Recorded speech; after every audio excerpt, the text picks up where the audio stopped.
എല്ലാ എക്സാമിനും ചോദിക്കുന്ന ഒരു ഏരിയ ആണ് ശതമാനം അല്ലെങ്കിൽ പെർസെൻറ്റേജ്.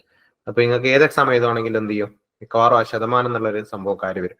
ഈ പ്രത്യേകിച്ച് ഈ ശതമാനം എന്നുള്ളത് ഈ ഒരു ടോപ്പിക്കിൽ മാത്രം ഒതുങ്ങി നിൽക്കുന്ന ഒന്നല്ല.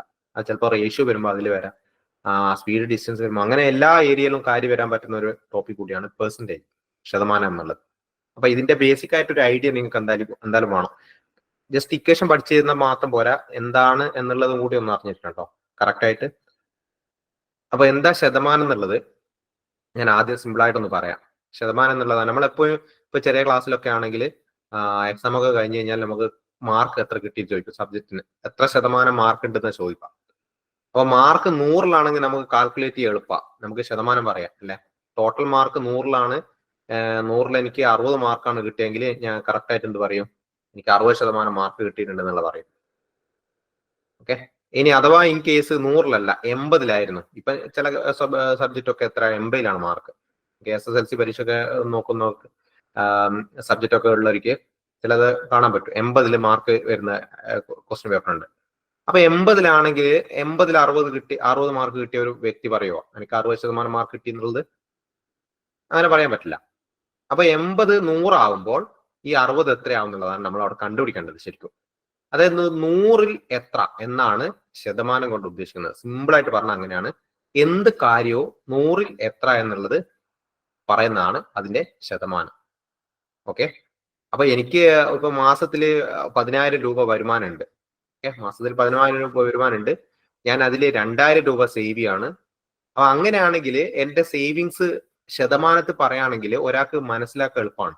അപ്പൊ ഞാൻ ചില കേസിൽ ഞാനിങ്ങനെ പറയണം, എന്റെ സേവിങ്സ് നടന്നത് 50% സേവിങ്സ് ഉണ്ട് എനിക്ക് ഓരോ മാസവും എന്ന് പറഞ്ഞ എന്ത് കേൾക്കുന്ന ആൾക്ക് എന്ത് മനസ്സിലാവും, ഇയാൾക്ക് നല്ല സേവിങ്സ് ഉണ്ട്, അയാൾ കിട്ടുന്നതിന്റെ പകുതി എന്ത് ചെയ്യുന്നുണ്ട്, അയാൾ സേവ് ചെയ്യുന്നുണ്ട്. അങ്ങനെ ഒരു എളുപ്പത്തിന് വേണ്ടിയിട്ടാണ് നമ്മൾ ഈ പെർസെന്റേജ് എന്നുള്ള ഒരു ടേം ഉപയോഗിക്കുന്നത് തന്നെ, കേൾക്കുന്ന ആൾക്ക് കുറച്ചുകൂടി സിമ്പിൾ ആയിട്ട് കാര്യങ്ങൾ മനസ്സിലാക്കാൻ വേണ്ടിയിട്ട്. ഓക്കെ. അപ്പോൾ 50% കിട്ടുന്നത് പറഞ്ഞു കഴിഞ്ഞാൽ 100-ൽ എത്ര എന്നുള്ളതാണ്. നമുക്ക് എന്ത് കാര്യമാണെങ്കിലും അതിനെ 100-ലേക്ക് ആക്കുമ്പോൾ എത്ര എന്നുള്ളത് കാണുന്നതാണ് എന്ത് ശതമാനം കൊണ്ട് ഉദ്ദേശിക്കുന്നത്. അതിന്റെ ബേസിക് എന്താണെന്നുള്ളത് നിങ്ങൾക്ക് ക്ലിയർ ആയിട്ടുണ്ടാവും വിചാരിക്കുന്നത്. 100-ൽ എത്ര എന്നുള്ളത് നമ്മൾ പറയുന്നതാണ് ശതമാനം എന്നുകൊണ്ട് ഉദ്ദേശിക്കുന്നത്. ഇനി ശതമാനം കാണുന്നതും അതേപോലെ ഒക്കെ അതിൽ തന്നെ കുറേ ടൈപ്പ് ഉണ്ട്. അപ്പൊ ഒരു സംഖ്യ മറ്റൊരു സംഖ്യയുടെ എത്ര ശതമാനം, അതേപോലെ ഒരു സംഖ്യ ശതമാനം കുറഞ്ഞു കഴിഞ്ഞാൽ എത്രയാവും, അങ്ങനെയുള്ള കാര്യങ്ങളൊക്കെ നമ്മൾ എന്ത് ചെയ്യാണ് അടുത്തൊരു കേസിലേക്ക് പറയാം. ഓക്കെ. ഇനി ഒരു ഭിന്നസംഖ്യ അല്ല ദശാംശ സംഖ്യയെ ശതമാനമാക്കാൻ എന്ത് ചെയ്യണം, നിങ്ങൾ 100 കൊണ്ട് ഗുണിക്കണം. ഇപ്പൊ ഞാൻ ഒരു എക്സാമ്പിൾ പറഞ്ഞത്, ഇപ്പൊ ഞാൻ പറയാണ് 1/2 എന്നുള്ള ഒരു നമ്പർ ഉണ്ട്. ഓക്കെ, ഇതൊരു ഭിന്നസംഖ്യ, ക്ലിയർ ആണ്. അല്ലെങ്കിൽ എന്താണ് 0.5 എന്നുള്ള ഒരു നമ്പർ ഉണ്ട്, ഇതും ഒരു എന്താണ് ഡെസിമൽ നമ്പറാണ്, ദശാംശ സംഖ്യയാണ്. അപ്പൊ ഇങ്ങനെ ഭിന്നസംഖ്യ അല്ല ദശാംശ സംഖ്യയെ നിങ്ങൾക്ക് പെർസെന്റേജിലേക്ക് ആക്കണമെങ്കിൽ നിങ്ങൾ എന്ത് ചെയ്യണം, എത്ര കൊണ്ട് ഗുണിക്കണം, 100 കൊണ്ട് ഗുണിക്കണം. ക്ലിയർ ആണേ. അപ്പൊ എന്താ പറഞ്ഞത്, ഭിന്നസംഖ്യ അല്ല ദശാംശ സംഖ്യയെ പെർസെന്റേജിലേക്ക് മാറ്റാൻ, ശതമാനത്തിലേക്ക് മാറ്റാൻ എത്ര കൊണ്ട് ഗുണിക്കണം, 100 കൊണ്ട് ഗുണിക്കണം. അപ്പൊ 1/2-നെ 100 കൊണ്ട് ഗുണിച്ചാൽ എത്ര കിട്ടും, എനിക്ക് 100/2 കിട്ടും. 100/2 എന്ന് വെച്ചാൽ എത്രയാ, 50. അപ്പൊ 50%. അപ്പൊ 1/2 എന്ന് വെച്ചാൽ എന്ത് തുല്യാണ്, 50% തുല്യമാണ്. അത് നിങ്ങൾക്ക് ഏകദേശം ഐഡിയ കിട്ടും. നമ്മൾ പകുതി എന്ന് പറയില്ല, 1/2 എന്ന് വെച്ചാൽ എത്രയാ, പകുതിയാണ്. ഓക്കെ, ഹാഫ് എന്നൊക്കെ പറയൂ. ഹാഫ് എന്ന് വെച്ചാൽ എന്താ, 50% ആണല്ലോ, പകുതിയാണ്. അതേപോലെ ഇതിന്റെ 1/2 വേറെ രൂപത്തിൽ എഴുതിയാണ് 0.5 എന്നുള്ളത്. 0.5-നെയും നിങ്ങൾക്ക് പെർസെന്റേജിലേക്ക് മാറ്റാൻ, അതായത് ഒരു ദശാംശ സംഖ്യയെ പെർസെന്റേജിലേക്ക് മാറ്റാൻ എത്ര കൊണ്ട് ഗുണിച്ചാൽ മതി, 100 കൊണ്ട് ഗുണിച്ചാൽ മതി. ഇത് നിങ്ങൾക്ക് ഇപ്പൊ പഠിച്ചിട്ടുണ്ട് അല്ലെ, ദശാംശ സംഖ്യ ഗുണിക്കുന്നതായിരിക്കുന്നൊക്കെ അറിയാലോ. ഇപ്പൊ 100 കൊണ്ട് ഗുണിച്ചു കഴിഞ്ഞാൽ ശരിക്കും എന്താ ചെയ്യേണ്ടത്, 5ഉം 100ഉം ഗുണിക്കുക, അല്ല 500 എഴുതിയിട്ട് എന്താ ചെയ്യേണ്ടത്, ഒരു പോയിന്റ് കഴിഞ്ഞിട്ട് ഒരു സംഖ്യ വരുന്ന രീതിയിൽ ഇവിടെ പോയിന്റ് കൊടുക്കുക. അപ്പൊ 50.0 എന്ന് വരും. എന്ന് വെച്ചാൽ എത്ര തന്നെയാ അത്, 50% എന്നുള്ളത് കിട്ടും. അപ്പൊ ഇവിടെ സിമ്പിൾ ആയിട്ട് എന്താ പറഞ്ഞത്, ഒരു ഭിന്നസംഖ്യ അല്ലെ ദശാംശ സംഖ്യയെ അതിന്റെ പെർസെന്റേജിലേക്കാക്കാൻ എന്ത് ചെയ്യണം, 100 കൊണ്ട് ഗുണിക്കണം. മറന്നു വരുതേ, അടുത്ത വേറൊരു കേസ് വരുന്നുണ്ട്, അതാണിത്. എന്താ, ശതമാന രൂപത്തിലുള്ള ഒരു സംഖ്യയെ ഭിന്നസംഖ്യ ആക്കുന്നതിന് അല്ലെ ദശാംശ സംഖ്യ ആക്കുന്നതിന് അപ്പൊ എന്ത് ചെയ്യണോ, 100 കൊണ്ട് ഹരിക്കണം. അതായത് നമ്മൾ ഈ ചെയ്ത ക്രിയയില്ല, അത് നേരെ തിരിച്ച് ചെയ്യുന്നതാണെങ്കിൽ, ഇപ്പൊ ഞാൻ പറയുകയാണെങ്കിൽ 25% എന്നുള്ളതിനെ എന്തിലേക്ക് മാറ്റണം, എനിക്ക് അതൊരു ഭിന്നസംഖ്യ രൂപത്തിലേക്ക് മാറ്റണം, അല്ലെ ദശാംശ സംഖ്യ രൂപത്തിലേക്ക് മാറ്റണം. അപ്പൊ ഇപ്പൊ പറഞ്ഞ ക്രിയ എന്ന് പറയുന്നത് നേരെ തിരിച്ച് ചെയ്താൽ മതി. ഇപ്പൊ ഞാൻ പറഞ്ഞത് ഗുണിക്കുന്നല്ലേ, അപ്പൊ 25% ഭിന്നസംഖ്യയിലേക്കാക്കാൻ എന്ത് ചെയ്താൽ മതി, നേരെ 100 കൊണ്ട് ഹരിച്ചാൽ മതി. അപ്പൊ 25 ഡിവൈഡ് ബൈ എന്ത് ചെയ്യും, 100 എന്ന് വരും. അപ്പൊ 25 ഡിവൈഡ് ബൈ 100 ചെയ്താൽ ഇത് ചെറുതാക്കുന്ന അറിയാലോ നിങ്ങൾക്ക്. 100-ൽ 25 പോകും. എത്ര പ്രാവശ്യം പോകും 100-ല്? 4 പ്രാവശ്യം പോകും. അപ്പൊ എത്രയായിട്ട് മാറും ഇത്? 1/4. ഓക്കെ, അപ്പൊ 25% തുല്യമായിട്ടുള്ള ഭിന്നസംഖ്യ ഏതാണെന്ന് ചോദിച്ചാൽ നിങ്ങൾ എന്താ ചെയ്യേണ്ടത്? 25 ഡിവൈഡ് ബൈ 100. അപ്പൊ ഡിവൈഡ് ബൈ 100 ചെയ്യുന്നതും മൾട്ടിപ്ലൈ ബൈ 100 ചെയ്യുന്നതും എന്ത് കിട്ടാൻ വേണ്ടിയിട്ടാണ് എന്ത് ചെയ്യണം, നിങ്ങൾക്ക് നല്ല ഐഡിയ ഉണ്ടാവണം. ഇനി 1/4 എന്നുള്ളതിനെ മാറ്റിയിട്ട് നിങ്ങൾക്ക് എന്ത് ചെയ്യാം, 1-നെ 4 കൊണ്ട് ഹരിച്ചു കഴിഞ്ഞാൽ എന്ത് കിട്ടും? അതിന്റെ ദശാംശ രൂപം കിട്ടും. ദശാംശ രൂപം ഓക്കെ അറിയാലോ. 1-നെ 4 കൊണ്ട് ഹരിച്ചു കഴിഞ്ഞാൽ 0.25 എന്നങ്ങനെ കിട്ടാം. 0.25 എന്തോ ആട്ടെ. ക്ലിയർ? അപ്പൊ ഇതില് ഇപ്പൊ പറഞ്ഞ രണ്ട് കാര്യങ്ങളും ഏകദേശം ഓക്കെ ആണെന്ന് വിചാരിക്കുന്നത്. നിങ്ങൾ നോക്കി ഈ പറഞ്ഞതിൽ എന്തെങ്കിലും ഡൗട്ട് ഉണ്ടോന്നില്ല. ഇത് സിമ്പിൾ ആയിട്ടുള്ള ഒരു കാര്യമാണ്. ഇങ്ങനെ ഒരു ക്വസ്റ്റ്യൻ ഒന്നും ചോദിക്കാനില്ല, പക്ഷെ നിങ്ങൾ അറിഞ്ഞിരിക്കണം എന്താ സംഭവം എന്നുള്ളത്. ഭിന്നസംഖ്യയെ പെർസെന്റേജിലേക്ക് മാറ്റുന്നതും അതേപോലെ പെർസെന്റേജിലുള്ള ഒരു സംഖ്യയെ എന്തിലേക്ക് മാറ്റുന്നതും ഭിന്നസംഖ്യ രൂപത്തിലേക്ക് അല്ലെ ദശാംശ സംഖ്യ രൂപത്തിലേക്ക് മാറ്റുന്നതും അറിഞ്ഞിരിക്കണം. ഓക്കെ, അപ്പൊ അതിന്റെ ക്വസ്റ്റ്യൻ ആണ് ഇവിടെ തന്നിരിക്കുന്നത്. നിങ്ങൾക്ക് ജസ്റ്റ് വേണമെങ്കിൽ അതൊക്കെ ഒന്ന് ചെയ്ത് നോക്കാം. ഇതൊന്നും ഞാനിപ്പോ ചെയ്യുന്നില്ല. നമുക്ക് ഇമ്പോർട്ടന്റ് ആയിട്ട് കുറെ ടോപ്പിക് കാര്യങ്ങൾ ഇതിൽ പറയാനുണ്ട്. അപ്പൊ 1/3 എന്നത് ശതമാനത്തിൽ പറഞ്ഞാൽ, അപ്പൊ 1/3 എന്ന ശതമാനത്തിൽ പറയാൻ എന്താ ചെയ്യേണ്ടത്? 100 കൊണ്ട് ഗുണിക്കണോ ഹരിക്കണോ? പറഞ്ഞേ. തന്നിരിക്കുന്നത് ഭിന്നസംഖ്യ, ഗുണിക്കണം. തന്നിരിക്കുന്ന ഭിന്നസംഖ്യ അല്ലെ ദശാംശ സംഖ്യയാണ്, മാറ്റേണ്ടത് നമുക്ക് ശതമാനത്തിലേക്കാണ്. അപ്പൊ എന്ത് ചെയ്യണം? 1/3-നെ 100 കൊണ്ട് ഗുണിക്കണം. ഓക്കെ, അപ്പൊ 100/3 എന്ന് കിട്ടും അല്ലെ. പിന്നെ ശതമാനം എന്നുള്ള ചിഹ്നം ഇട്ടോണേ. നമ്മൾ ശതമാനത്തിലേക്ക് ആക്കി കഴിഞ്ഞാൽ പിന്നെ ആ സംഖ്യക്ക് ശതമാനം എന്നുള്ള ചിഹ്നം ഇടണം, എന്നാലേ മനസ്സിലാവും. കാരണം രണ്ടും നല്ല ഡിഫറൻസ് ഉണ്ടാവും. പിന്നെ ശതമാനം എന്നുള്ളതും വെറും ഒരു നമ്പർ എഴുതുന്നതും. അപ്പൊ 100/3 കിട്ടും. 100/3 എത്രയാണെന്ന് അറിയോ നിങ്ങൾക്ക്? ഈ 100/3-ന്റെ എന്താണ് മിശ്ര ഭിന്ന രൂപം ഒന്ന് നിങ്ങൾ പഠിച്ചേക്കണം. 33 1/3 വരും. ഓക്കെ, എന്താ പറഞ്ഞ 100-നെ നിങ്ങൾ 3 കൊണ്ട് ഹരിച്ചു നോക്ക്, 33.33 വരിക. അങ്ങനെ 33.33 എന്ന് പറഞ്ഞിട്ട് പോകും. 100-നെ 3 കൊണ്ട് ഹരിച്ചാൽ അതിന്റെ മിക്സ്ഡ് ഫ്രാക്ഷൻ രൂപം, മിശ്ര ഭിന്ന രൂപമാണ് ഇത് 33 1/3. ക്ലിയർ ആണ്? ഇത് അറിഞ്ഞിരിക്കണേ. അതായത് 100/3 ആണ് ഇങ്ങനെ മാറ്റി എഴുതുന്നതല്ല. അപ്പൊ 33 1/3 ശതമാനമാണ് ഏത്? 1/3-ന്റെ ശതമാന രൂപത്തിൽ പറഞ്ഞാൽ 1/3 എന്ന സംഖ്യ. ക്ലിയർ ആണല്ലോ? ഇതിൽ ഡൗട്ട് ഉണ്ടോ? ഇതൊക്കെ നമ്മള് എന്തിൽ പഠിച്ചതാ? 100-നെ 3 കൊണ്ട് ഡിവൈഡ് ചെയ്താൽ ഇതുപോലെ എഴുതുന്നത് ഭിന്നസംഖ്യ എന്നുള്ള ടോപ്പിക്കിൽ പഠിച്ചതാണ് കേട്ടോ. മിശ്ര ഭിന്ന രൂപത്തിലേക്ക് മാറ്റുന്നത് അറിയാലോ, 100-നെ 3 കൊണ്ട് ഡിവൈഡ് ചെയ്തിട്ട്. ഓക്കെ, അപ്പൊ അതാണ് ഈ പറഞ്ഞ കാര്യം. ഇതൊക്കെ ആ ഒരു രീതിയിൽ വരുന്നതാണ്. PDF ആണ് കേട്ടോ. ജസ്റ്റ് ക്വസ്റ്റ്യൻ ഒക്കെ ഒന്ന് ചെയ്ത് നോക്കാം. 1.25 അതും നിങ്ങൾക്ക് കിട്ടും. ഇതൊക്കെ കിട്ടും, അതൊന്നും വേണ്ട. നമുക്ക് ഇമ്പോർട്ടന്റ് ആയിട്ടുള്ള ഒരു കാര്യം ഇതിലെ ചില കാര്യങ്ങൾ നമുക്ക് ആവശ്യമുണ്ട്. അതായത് എനിക്കിപ്പോ ഒരു സംഖ്യയുടെ ശതമാനം കാണണം വിചാരിക്കും. എനിക്കിപ്പോ 200-ന്റെ എത്ര ശതമാനം കാണണം? 200-ന്റെ ഒരു 40% കാണണം. അപ്പൊ നിങ്ങൾ എന്താ ചെയ്യേണ്ടത്? 200-നെ എത്ര കൊണ്ട് ഗുണിക്കണം? ആണ് ഞാൻ ആദ്യം പറയുന്നത്. ഈ ടോപ്പിക്കാണ്. ഇതാണ് ഫസ്റ്റ് എടുക്കുന്നത്. ഇതാണ് ഇതിലെ ഏറ്റവും ഇമ്പോർട്ടന്റ് ആയിട്ടുള്ള കാര്യം. ഒരു സംഖ്യയുടെ ശതമാനം കാണുന്നത്, എത്ര ശതമാനം എത്രയാ കാണുന്നത്. ഇപ്പൊ X-ന്റെ Y ശതമാനം കാണാൻ നിങ്ങൾ എന്താ ചെയ്യേണ്ടത്? X/Y ഡിവൈഡഡ് ബൈ 100 ചെയ്യാം. ക്ലിയർ ആണേ? അപ്പൊ ഞാൻ ഇവിടെ പറഞ്ഞു, ഞാൻ എന്താ പറഞ്ഞിരിക്കുന്ന ഒരു ക്വസ്റ്റ്യൻ നിങ്ങൾക്ക് ഇവിടെ എഴുതി തരാം. എനിക്ക് ഇവിടെ 40%. 200 യെസ്. അപ്പൊ എനിക്ക് എത്ര കിട്ടും? 200 ഇൻറ്റു ആ 200-ന്റെ 40% കിട്ടണമെങ്കിൽ 200 ഇൻറ്റു 40 ഡിവൈഡ് ബൈ 100 ചെയ്യണം. ഓക്കെ, അപ്പൊ എത്രയാണ് എനിക്ക് കിട്ടുന്നത്? ഇപ്പൊ 100 200-ൽ 2 പ്രാവശ്യം പോകും. അപ്പൊ എത്രയാവും? 2 ഗുണിക്കണം 40 80. അപ്പൊ 200-ന്റെ 40% എന്ന് പറയുന്നത് 80 ആണ്. ക്ലിയർ ആണ്? ഈ ഒരു കാര്യം ജസ്റ്റ് സിമ്പിൾ ആയിട്ട് ഞാൻ പറഞ്ഞു. ഇപ്പൊ 200 മാർക്ക് നിങ്ങൾക്ക് ഒരു എക്സാം നടത്തിയിട്ട് അതിൽ 80 മാർക്ക് നിങ്ങൾക്ക് കിട്ടിയിട്ടുണ്ടെങ്കിൽ നിങ്ങൾക്ക് കിട്ടിയത് 40% മാർക്കാണ്. ഓക്കെ, കാരണം എന്താ? 200-ന്റെ 40% ഏത്? നമ്മളിപ്പോ കണ്ടുപിടിച്ച 80 എന്നുള്ളത്. ഓക്കെ, ഇതാണ് ഇതിലെ ഏറ്റവും ഫസ്റ്റ് വരുന്നതിൽ ഏറ്റവും ഇമ്പോർട്ടന്റ് ആയിട്ടുള്ള കാര്യമാണിത്. ഒരു സംഖ്യയുടെ ശതമാനം എത്രയാണെന്ന് കണ്ടുപിടിക്കുന്നത്. എന്താ ചെയ്യേണ്ടത്? ആ സംഖ്യ ഇൻറ്റു എത്രയാണോ ശതമാനം കണ്ടുപിടിക്കേണ്ടത് അത് ഡിവൈഡ് ബൈ 100. ക്ലിയർ? അങ്ങനെയാണ് ഞാൻ ജസ്റ്റ് ഒരു ഒറ്റ ക്വസ്റ്റ്യൻ ചോദിക്കുന്നത്. നിങ്ങൾ ജസ്റ്റ് ഒന്ന് എനിക്കൊന്ന് ആൻസർ പറഞ്ഞു തന്നെ. എനിക്കിവിടെ കണ്ടുപിടിക്കേണ്ടത് 500ന്റെ 25% കാണണം. 500ന്റെ 25%.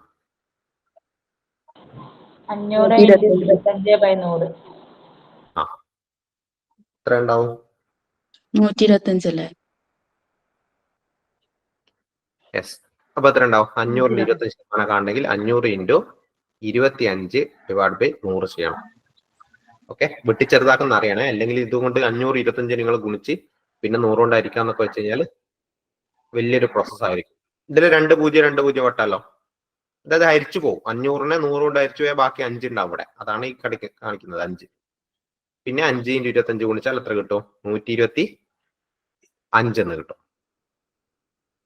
ഓക്കെ, റെഡിയാണേ.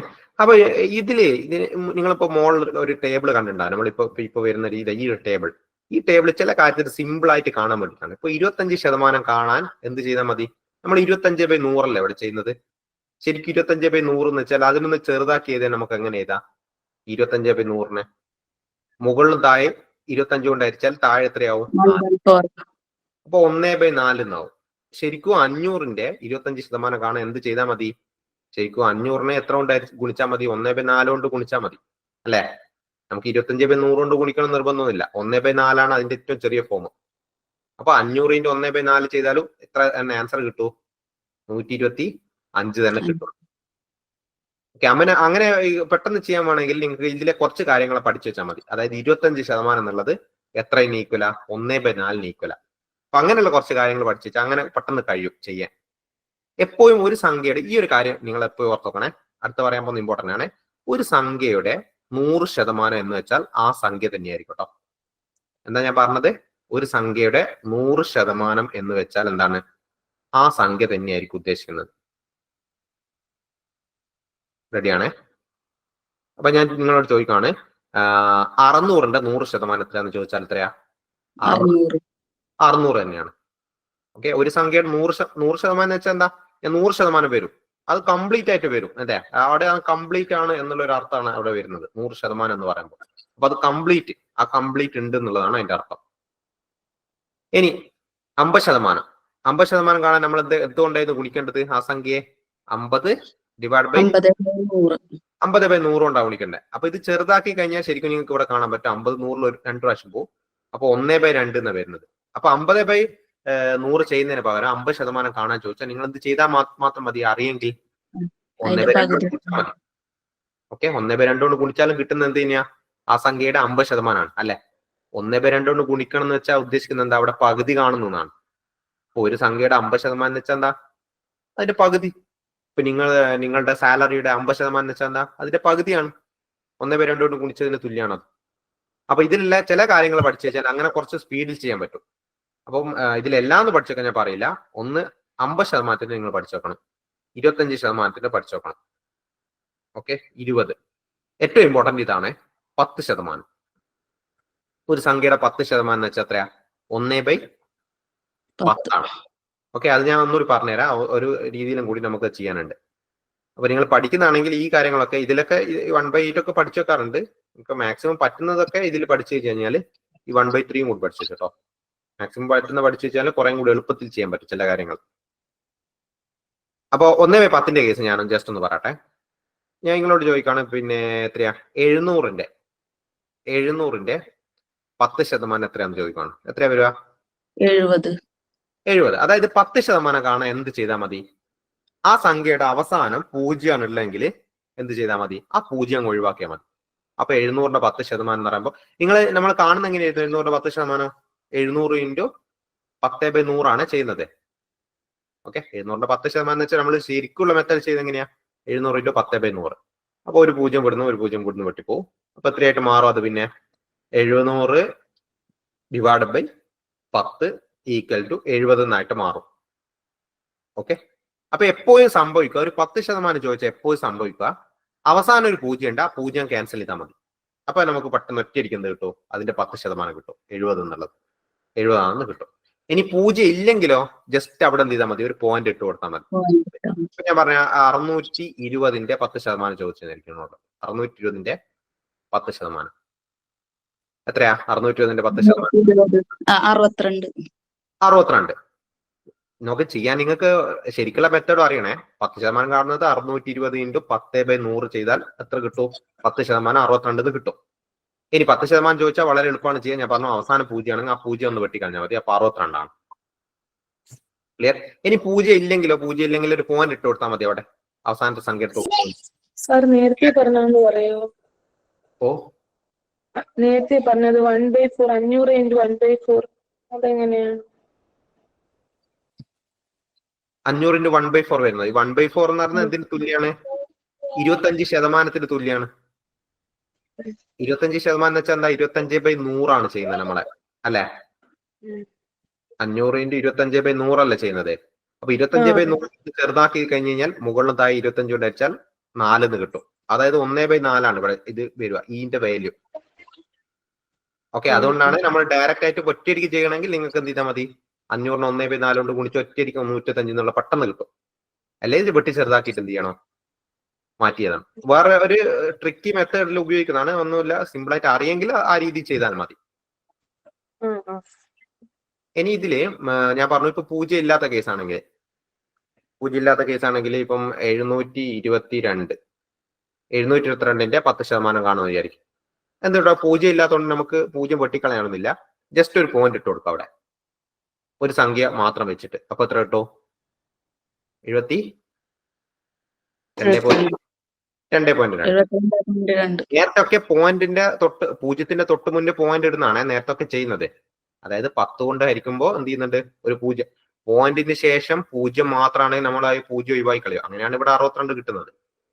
പക്ഷെ ഇവിടെ 0 ഒഴിവാക്കാനില്ലാത്തതുകൊണ്ട് ജസ്റ്റ് എന്ത് ചെയ്യുക, ആ ഒരു പോയിന്റ് അവിടെ ഇട്ട് കൊടുക്കുക. അപ്പൊ എത്ര എന്ന് കിട്ടും? 72.2 എന്ന് കിട്ടും. എങ്കിൽ ഞാൻ ജസ്റ്റ് ഒന്നുകൂടി ചോദിക്കട്ടെ, പിന്നെ 655ന്റെ 10% എത്രയായിരിക്കും? 65.5. ഓക്കെ ആണ്.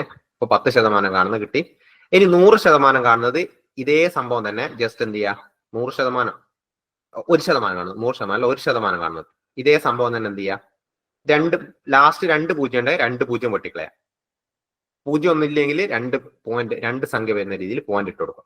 ഇപ്പൊ ഒരു എക്സാമ്പിൾ പറയുകയാണെ, ഇപ്പം 800ന്റെ 1% എത്ര എന്ന് ചോദിച്ചാൽ എന്താ? 8 ആണ്. ഓക്കെ, 1% എന്ന് പറയുന്നത് നിങ്ങൾ ശരിക്കും മെത്തേഡിൽ വെച്ച് കാണുമ്പോൾ എന്താ ചെയ്യേണ്ടത്? 800 × 1% എന്ന് വെച്ചാൽ 1/100 ആണ് ചെയ്യേണ്ടത്. 2 0 വെട്ടി എന്നിട്ട് അവസാനം എത്ര എന്ന് കിട്ടും? 8 എന്ന് കിട്ടും. അപ്പൊ ഈ ഒരു ക്രിയ ഒഴിവാക്കാൻ വേണ്ടിയിട്ടാണ് ഞാൻ ട്രിക്ക് പറയുന്നത്, ഈ സംഭവം പറയുന്നത്. അപ്പൊ 800ന്റെ 1% എന്ന് ചോദിച്ചു കഴിഞ്ഞാൽ എത്ര കിട്ടും? 8 കിട്ടും. 2 0 വെട്ടിയാൽ മതി 1%. 10%ആണെങ്കിൽ 1 0 വെട്ടിയാൽ മതി. ക്ലിയർ ആണേ? ഇനി 0 ഒന്നില്ല, ലാസ്റ്റ് 0 ഒന്നില്ല എന്ന് ചോദിക്കും. അപ്പൊ ഇതുപോലെയാണ് സംഖ്യ. എന്താണ്? 422. 422ന്റെ 1% എത്ര എന്നാ ക്വസ്റ്റ്യൻ വിചാരിക്കും? 4.22. യെസ്, പോയിന്റ് കഴിഞ്ഞിട്ട് 2 സംഖ്യ വരുന്ന രീതിയിൽ പോയിന്റ് ഇട്ട് കൊടുത്താൽ മതി, 0 ഇല്ലാത്തത് കൊണ്ട്. അപ്പൊ 4.22 എന്ന് കിട്ടും ഇതിന്റെ ആൻസർ.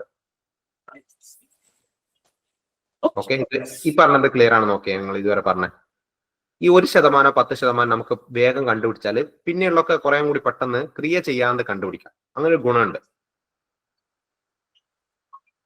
ഓക്കെ, നമുക്ക് ക്വസ്റ്റ്യൻ ചെയ്യുമ്പോൾ ഞാൻ പറഞ്ഞുതരാം. ഇനി നോക്കട്ടോ, ഇതില് ഈ ചെയ്തൊന്നും നോക്കണ്ടേ. ഇതിലൊരു ക്വസ്റ്റ്യൻ ഇതാ, ഇതൊന്നും നിങ്ങൾ പറഞ്ഞു തന്നെ എനിക്ക്. 160ന്റെ 15% ചെയ്തിട്ട് പറഞ്ഞാൽ മതി, ട്രിക്കൊന്നും ഉപയോഗിക്കണ്ട. 160ന്റെ 15% ആക്കിയിട്ട് തന്നെ പറഞ്ഞു. 24. എങ്ങനെ ചെയ്യാം? അത് 160 100% അല്ലേ? അപ്പൊ 10% ആകുമ്പോ 16 എടുക്കുക, പിന്നെ 5% 8 എടുക്കുക. അപ്പൊ 16 + 8 24. അതെ, ആ രീതിയിൽ എടുത്താൽ മതി. അതായത് 160ന്റെ ഒന്ന് ആദ്യം ശരിക്കുള്ള മെത്തേഡ് പറഞ്ഞുതരാം. 160ന്റെ 15% കാണാൻ ചോദിച്ചാൽ 160 × 15/100 ചെയ്യാം. ഇങ്ങനെ ചെയ്താൽ കറക്റ്റ് ആയിട്ട് എന്ത് കിട്ടും? ആൻസർ കിട്ടും. അപ്പൊ ഇതാണെങ്കിൽ ഗുണിക്കോ ഹരിക്കോ ഒക്കെ ചെയ്യേണ്ടി വരും. ഒരു 0 വിടുന്നു, ഒരു 0 വിടുന്നു പോയി. പിന്നെ നിങ്ങൾ പറഞ്ഞേ 10ൽ 5 എത്ര പ്രാവശ്യം പോവും? 2 പ്രാവശ്യം. 15ൽ 5 3 പ്രാവശ്യം. ഇനി ഈ 2 16ൽ എത്ര പ്രാവശ്യം പോവും? 3 പ്രാവശ്യം. അപ്പൊ 8×3 എത്രന്ന് കിട്ടും? 24 കിട്ടും. ഓക്കെ, വെട്ടി ചെറുതാക്കിയിട്ട് ചെയ്യുന്നതാണേ. അല്ലെങ്കിൽ 160 15 ഗുണിച്ചിട്ട് എന്ത് ചെയ്യേണ്ടി വരും? 100 കൊണ്ട് ഹരിക്കേണ്ടി വരും. 160 15 കൊണ്ട് ഗുണിച്ചാൽ 2400 കിട്ടും. പിന്നെ 100 കൊണ്ട് ഹരിക്കുമ്പോൾ 24 എന്നുള്ള ആൻസർ കിട്ടും. ഇനി ഇത് അല്ലാതെ ഇപ്പൊ നമ്മളിപ്പോ ഈ മെത്തേഡ് അല്ലാതെ തന്നെ എങ്ങനെ ചെയ്യും? അല്ലാതെ ഇപ്പൊ മൂപ്പര് പറഞ്ഞതുപോലെ 160ന്റെ 10% കാണാൻ വളരെ എളുപ്പമാണ്. 160ന്റെ 10% എന്ന് വെച്ചാൽ ആ 0 ഒഴിവാക്കി പോരാ. 160ന്റെ 10% എന്ന് വെച്ചാൽ എത്ര കിട്ടും? 16. ഓക്കെ, ഈ എല്ലാം ഇപ്പൊ 10%ന്റെ പകുതി ആയിരിക്കും 5% വരിക. ഓക്കെ, എന്താ പറഞ്ഞത്? 10%ന്റെ പകുതിയായിരിക്കും 5%. ഇനി 10%ന്റെ ഇരട്ടിയായിരിക്കും 20%. അപ്പൊ 5% എത്രയായിരിക്കും ഇവിടെ? 10% 16. അപ്പൊ 5% എത്രയായിരിക്കും? 16ന്റെ പകുതി എത്ര വരും? 8. അപ്പൊ നമുക്ക് ടോട്ടൽ കിട്ടാൻ 10% 5% കൂട്ടിക്കഴിഞ്ഞാൽ നമുക്ക് 15% ആവും. അപ്പൊ ഏത് തമ്മിൽ കൂട്ടിയാൽ മതി? 16ഉം 8ഉം കൂട്ടിക്കഴിഞ്ഞാൽ നമ്മുടെ ആൻസർ ആയി 24 എന്നുള്ള ആൻസർ അങ്ങനെയും കിട്ടും. ക്ലിയർ ആണ്? അപ്പൊ ഈ ഒരു മെത്തേഡിൽ ചെയ്യുന്ന കൂടി നിങ്ങളൊന്ന് പഠിച്ചു വെച്ച് കഴിഞ്ഞാൽ കുറെ കൂടി എളുപ്പമാവും കാര്യങ്ങൾ ചെയ്യാൻ. 10% കാണാൻ 5%. അപ്പൊ 10% കിട്ടിയാൽ 5% കിട്ടാൻ എന്ത് ചെയ്താൽ മതി? നേരെ പകുതി എടുത്താൽ മതി നമ്പറിന്റെ. 20% കിട്ടാൻ എന്ത് ചെയ്താൽ മതി? നേരെ ഇരട്ടി എടുക്കുക. ഓക്കെ, അതാണ് പറഞ്ഞത്. 10% കണ്ടാൽ നമുക്ക് കുറെ കാര്യങ്ങൾ പെട്ടെന്ന് കണ്ടുപിടിക്കാം. ഇപ്പൊ 50% കുറെ കൂടി പെട്ടെന്ന് കിട്ടും. 10% 16 കിട്ടിയെന്നിരിക്കും ഇവിടെ. 50% എത്രയായിരിക്കും? അപ്പോ ജസ്റ്റ് അത് ആ രീതിയിൽ പറയുകയാണെങ്കിൽ എത്ര കൊണ്ട് ഗുണിച്ചതായിരിക്കും? 5 കൊണ്ട് ഗുണിച്ചതായിരിക്കും. 10% 16. ആ, നമ്മൾ നേരെ പകുതി എടുത്താൽ മതിയെ. 160ന്റെ നേരെ പകുതി എടുത്താൽ 50% ആയി. അത് വേറെ കാര്യം. 10% 16 ആണെങ്കിൽ 50% നടന്നത് 5 കൊണ്ട് ഗുണിച്ചായിരിക്കും. അപ്പൊ 16 5 കൊണ്ട് ഗുണിച്ചാൽ എത്ര കിട്ടും? 80 എന്ന് കിട്ടും. ഇനി 40% വേണ്ടെങ്കിൽ 4 കൊണ്ട് ഗുണിക്കുക. 10% 16 ആണെങ്കിൽ 40% എത്രയായിരിക്കും? 16 × 4. അത് നമുക്ക് ക്വസ്റ്റ്യൻ ചെയ്യുമ്പോൾ ഞാൻ കുറെ കൂടി പറഞ്ഞുതരാം. ക്വസ്റ്റ്യൻ നമുക്ക് കുറെ ക്വസ്റ്റ്യൻസ് നമുക്ക് ചെയ്യണം, നല്ല ഒരു ഐഡിയ കിട്ടും. അപ്പൊ അതാണ് ഒരു കൺസെപ്റ്റ്, സംഖ്യയുടെ എത്ര ശതമാനം എന്നുള്ളത് കണ്ടുപിടിക്കുന്നത്. ഓക്കെ ആണേ. ഇനി രണ്ടാമത്തതാണ് ഇത്. അടുത്ത കേസാണ് പറയുന്നത് കേട്ടോ. അപ്പൊ ആദ്യത്തെ കേസിൽ നമ്മൾ സംഖ്യയുടെ ഇത്ര ശതമാനം കണ്ടുപിടിക്കുന്നത് പഠിച്ചേ. അപ്പൊ 500ന്റെ 20